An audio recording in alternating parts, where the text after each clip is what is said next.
आज जो ये नौजवान उभरा है अपने अधिकारों के लिए, इससे मुझे बेहद खुशी है कि आप लोग अपने हक अधिकार के प्रति जागरूक हैं।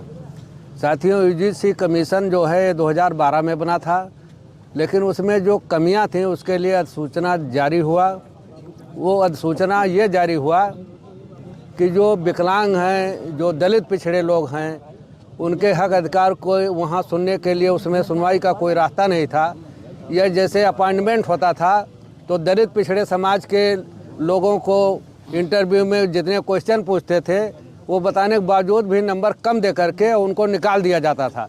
इस पर ये जो है सूचना जारी हुआ कि वो जब शिकायत करेगा तो वो क्वेश्चन लिखा जाएगा कि कौन सा क्वेश्चन पूछा गया और कौन सा आंसर लिखा गया और उनको कितना नंबर दिया गया था, किस आधार पर निकाला गया। तो ये बेईमानी रोकने के लिए उसमें तमाम सारे प्राविधान जो जोड़े गए हैं, उसके लिए जो अन्य लोग थे 10-20% इस देश के, वो कहे हमारी आस्था, हमारे लोगों का मनोबल गिरेगा। जब दलित पिछड़ा जो बहुसंख्यक है समाज का, उसको अधिकार मिलेगा, तब कुछ लोगों का उनको आस्था पर ठेस पहुंचने लगता है।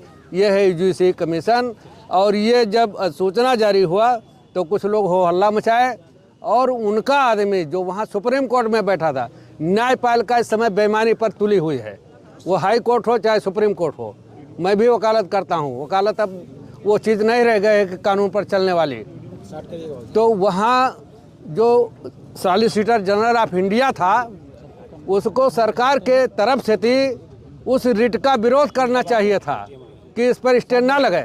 लेकिन जब वो खड़ा रहा, वहाँ खड़ा हुआ, तो वो मूर्त की भांति खड़ा रहा सरकार का पक्ष। इसलिए सरकार भी बेईमानी पर उसमें उतर गई और यूजीसी जो सूचना था उस पर रिट में स्टे कर दिया गया कि इस पर जो है पुनः सुनवाई होगी, इसमें खामी नजर आती है।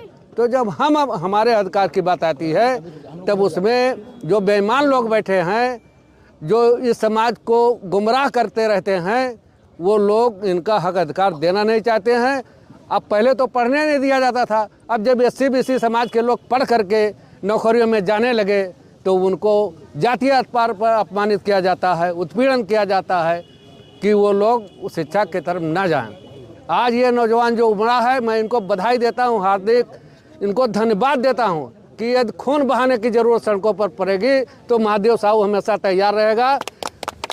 बिना लड़ाई के, जैसे बिरसा मुंडा कोई भी हुआ इस देश में, वो जो कुर्बानी दे दिए गए हैं उसी के बदौलत आज सीना तान कर चले। बाबा साहब अम्बेडकर ने आर्टिकल 15(4) में लिखा कि no person self discriminate on the only ground of religion, race, caste, sex, place of birth और एनी ऑफ देम।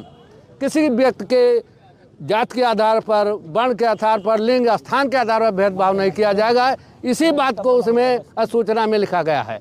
तो जब इस बात को लिखा गया तो संविधान का अंग है, संविधान के अनुरूप सूचना है, फिर भी उस पर रोक लगाई गई। इसके लिए सरकार की बेईमानी और सुप्रीम कोर्ट की बेईमानी, बदनीति इसमें जाहिर होती है। और ये हमारा जो है यूजीसी कमीशन लागू होना चाहिए। इसके